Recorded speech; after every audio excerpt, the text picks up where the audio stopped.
मैं कहता हूँ खरी खरी में आप सबका दिल से स्वागत है। डिवाइन महाकाल की ओर से, प्रज्ञा महाअवतार बाबा जी की ओर से, गुरु माँ की ओर से और मेरी ओर से आप सबको ढेर सारे आशीर्वाद। सुखी रहो, खुश रहो और जीवन में सुख शांति और समृद्धि पाओ। सुख शांति और समृद्धि चाहिए तो जीवन कैसे जीना है वो जरा समझ लेना बहुत जरूरी है। कई लोग जीवन को जीतना चाहते हैं, तो जीवन को हम जीत नहीं सकते। जीवन जीना है। जीवन दो तरीके से जी सकते हैं, एक अपनी मर्जी के मुताबिक और दूसरा ऊपर वाले की मर्जी के मुताबिक, परम ब्रह्म की मर्जी के मुताबिक, परम तत्व की मर्जी के मुताबिक। देखो, हम 84 लाख योनियों से गुजरते हुए मनुष्य योनि में आए हैं। अभी हमें मनुष्य योनि से देव योनि की ओर गति करना है। जो लोग कहते हैं कि आप पाप करोगे तो कुत्ते बनोगे, बिल्ली बनोगे, सर्प बनोगे, नहीं, बनोगे तो मनुष्य ही, मगर ऐसा जीवन जियोगे जो सर्प और कुत्ते बिल्ली से भी बदतर होगा।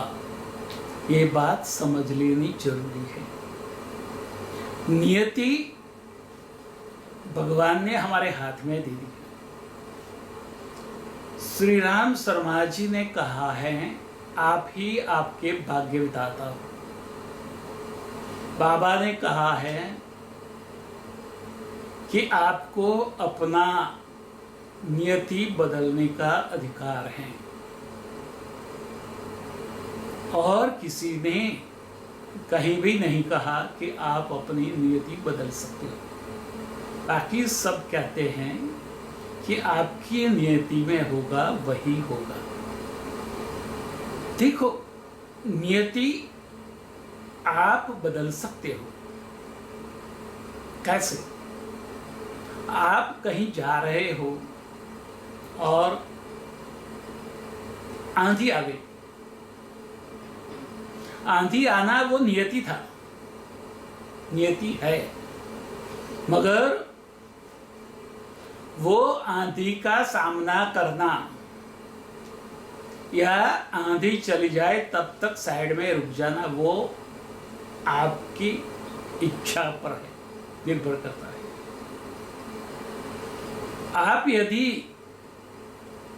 आंधी आती है उस समय कोई छत के नीचे, कोई दीवार के सहारे आप छुप कर बैठ सकते हो जब तक आंधी चली न जाए, तब तक चैन से वहां उतना समय अपने साथ गुजार सकते हो। वो भी कैसे गुजारना है वो भी आपके हाथ में। चिंता करके गुजारो या परमात्मा का आभार मानते हुए कि आंधी तो आई मगर मुझे उससे बचने के लिए ये जगह दे दी। ग्रेटफुलनेस अदा करते हुए या तो चिंता करते हुए। आंधी चली जाए, खत्म हो जाए, तब आप आगे बढ़ सकते हो। तो आंधी आपको नुकसान नहीं पहुंचा सकती। तो जो आंधी आना था वो तो नियति में था ही, मगर आंधी से बचना या आंधी में फंसना वो आपके हाथ की बात थी। ये बात समझना बहुत जरूरी है। कर्म तो हमारी नियति के हिसाब से होते हैं, मगर वो कर्म कैसे करना वो आपके बस में होता है। आप कि नियति कितनी भी दुखदाई, परेशान वाली, करने वाली ना हो, मगर आप अच्छे काम करते करते उसके प्रभाव को खत्म कर सकते हो। कहा है न कि सूली का घा सुई की नोक से टल जाता है, और वो सद्गुरु कृपा से ही हमारी विचारों को, हमारी बुद्धि को बदल देता है। तो सद्गुरु जो हैं उसको समर्पित रहो, उनकी इच्छा के मुताबिक चलो, न चलो वो आपके ऊपर है, मगर नियति से बचना भी आपके बस में है। मगर दिमाग आपको उलझा देता है, जिसको हम वासना कहते हैं, कामना कहते हैं। वो कामात् क्रोध संजायते, क्रोधात् भवति बुद्धिनाशो, बुद्धिनाशो विनयश्यति। कामनाओं से क्रोध उत्पन्न होता है, क्रोध से बुद्धि का नाश होता है, और जिसकी बुद्धि का नाश होता है उसका विनाश होता है। ये बात समझ लेनी बहुत जरूरी है। वासनाओं में उलझो मत। कामना आती है कि मुझे गाड़ी चाहिए, मुझे अच्छा सा कोठी चाहिए, जो भी चाहिए वो सोचो और गुरु के चरणों में अर्पित करो। गुरु आपको आपकी लायकात के मुताबिक जैसी गाड़ी चाहिए, जैसी कोठी चाहिए, जो चाहिए वो देगा। और यदि उसकी कृपा होती है तो बिना लायकात भी वो सब कुछ दे देता है।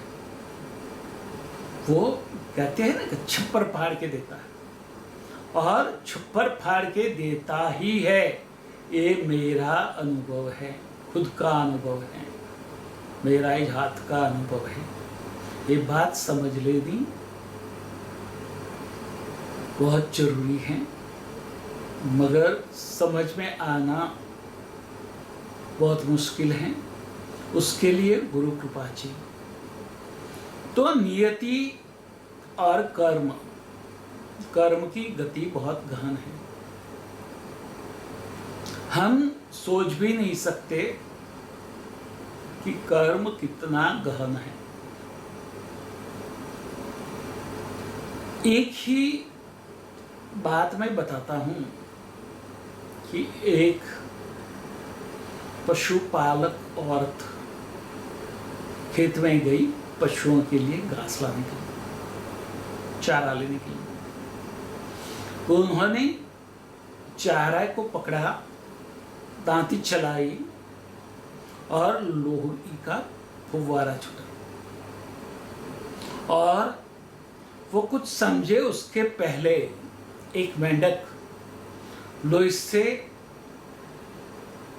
तरबतर कुत्ता हुआ भाग गया, और वो घास उसने फेंक दिया तो देखा कि एक सर्प का सिर उसके हाथ में था, वो घास के साथ। उसने मेंढक को निकला था, मगर मेंढक की नियति थी कि उसको बचना था।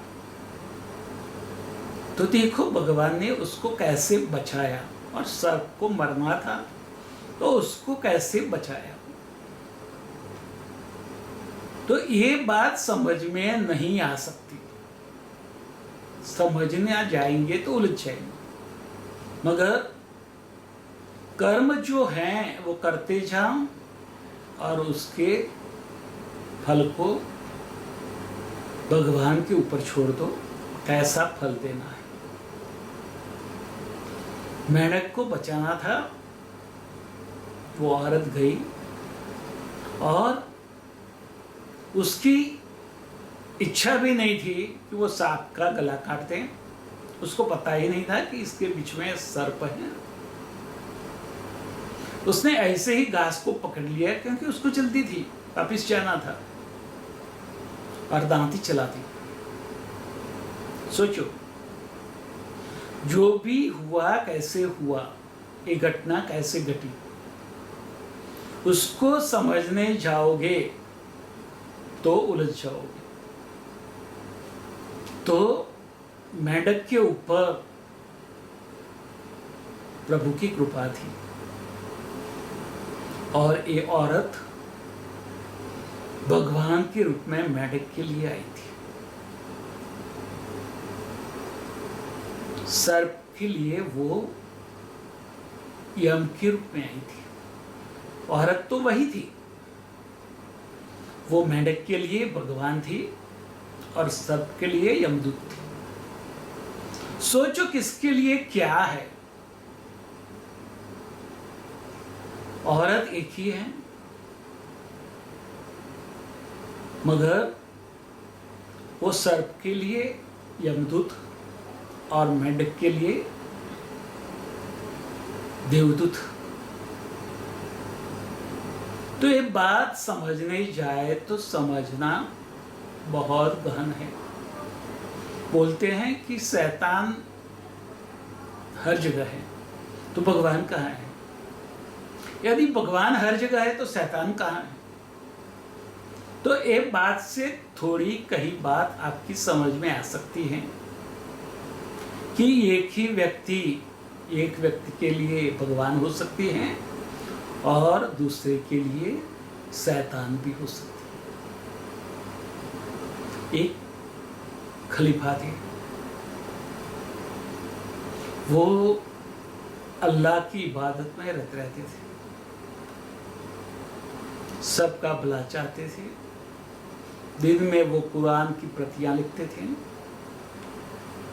मस्जिद की आगे बैठ के बेचते थे, और उसमें से जो पैसे आए उससे वो अपना गुजारा चलाते थे। शाम को जो पैसे बचते थे वो दान कर देते थे। वो एक दिन सुबह में उठे, अल्लाह को याद कर रहे थे, तो उन्होंने सोचा कि मैं अल्लाह को ये तो पूछूं कि मेरी पड़ोस में अच्छा आदमी, भला आदमी कौन है। अल्लाह तो उसके साक्षात रहते थे।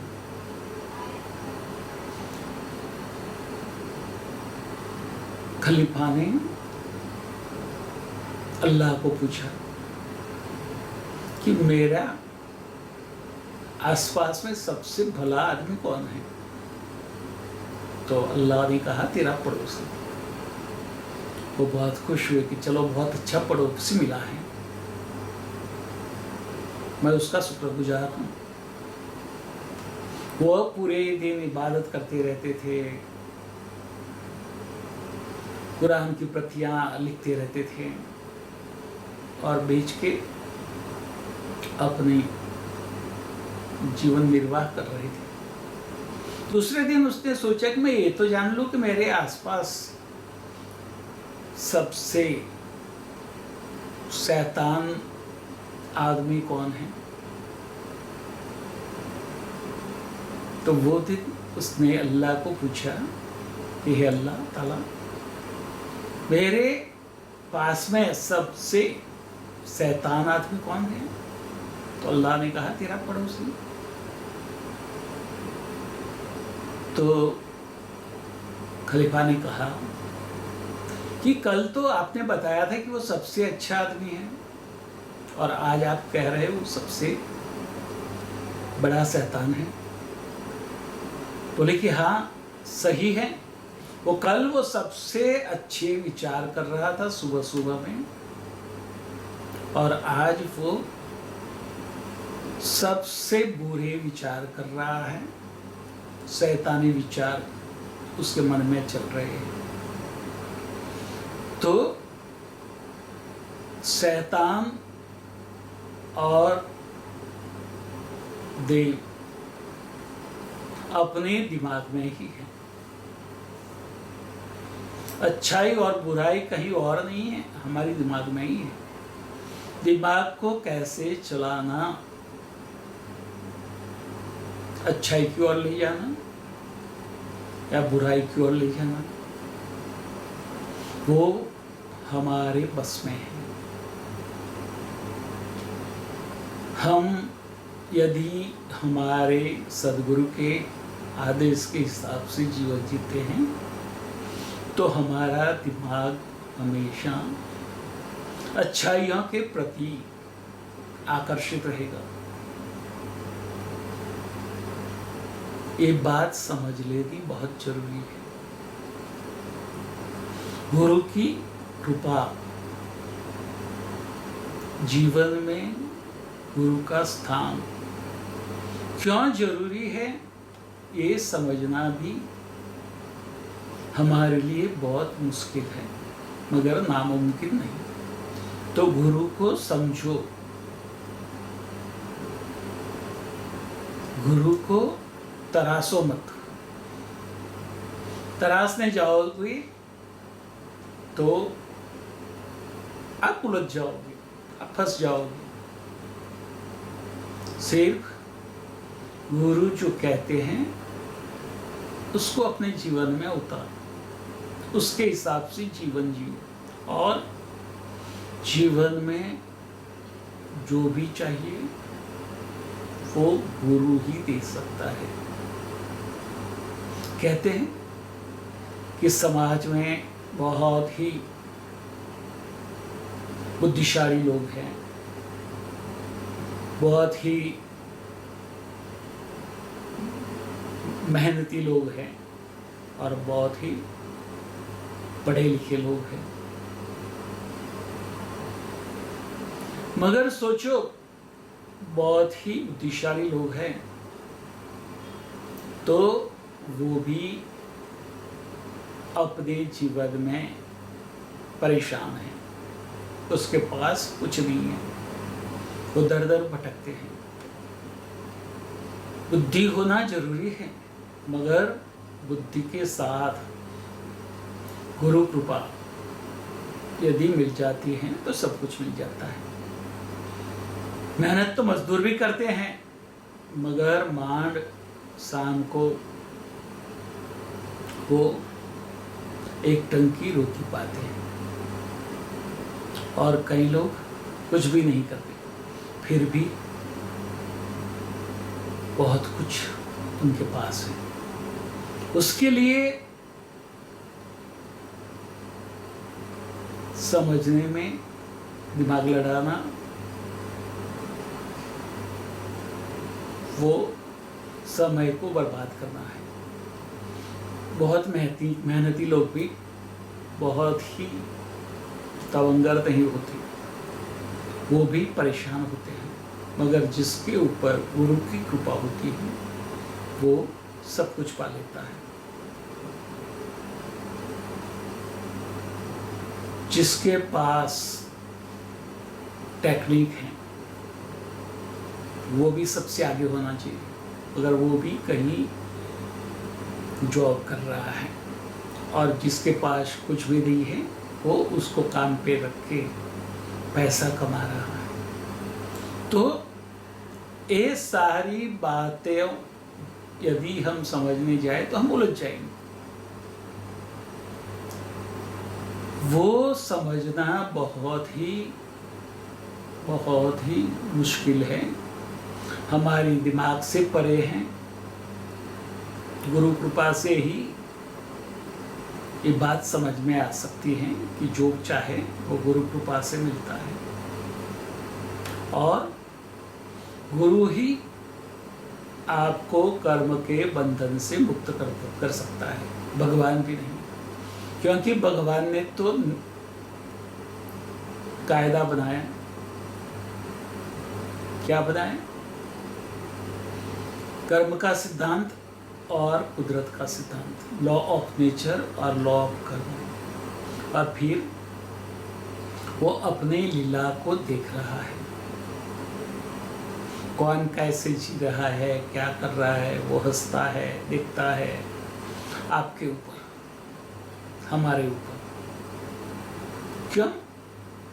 कि सब कुछ हमारे हाथ में छोड़कर वो मस्ती से अपनी लीला को मान रहा है। ये सब माया है, इसलिए कहा है कि उसने सब कुछ अपने ऊपर छोड़ते हुए भी हम ऐसे उलझ जाते हैं कि हम कुछ भी नहीं पाते और पूरी जिंदगी पाने में गवा देते हैं। और फिर जब अंतिम सांस आती है तो हम जहाँ थे वहाँ ही होते हैं। पूरी जिंदगी हम ऐसे गवा देते हैं। तो पूरी जिंदगी को मारना है, जीना है, तो गुरु की कृपा चाहिए। गुरु की कृपा, गुरु का ज्ञान हमें सही मार्ग पर ले जाकर सही जिंदगी जीने के लिए हमें तक देता है, आह्वान करता है, आओ और भगवान की जो लीला है, उनकी जो माया है, उनको समझो और खुशी खुशी अपने जीवन को व्यतीत करो और भगवान का आभार व्यक्त करो, गुरु का आभार व्यक्त करो। आज इतना ही।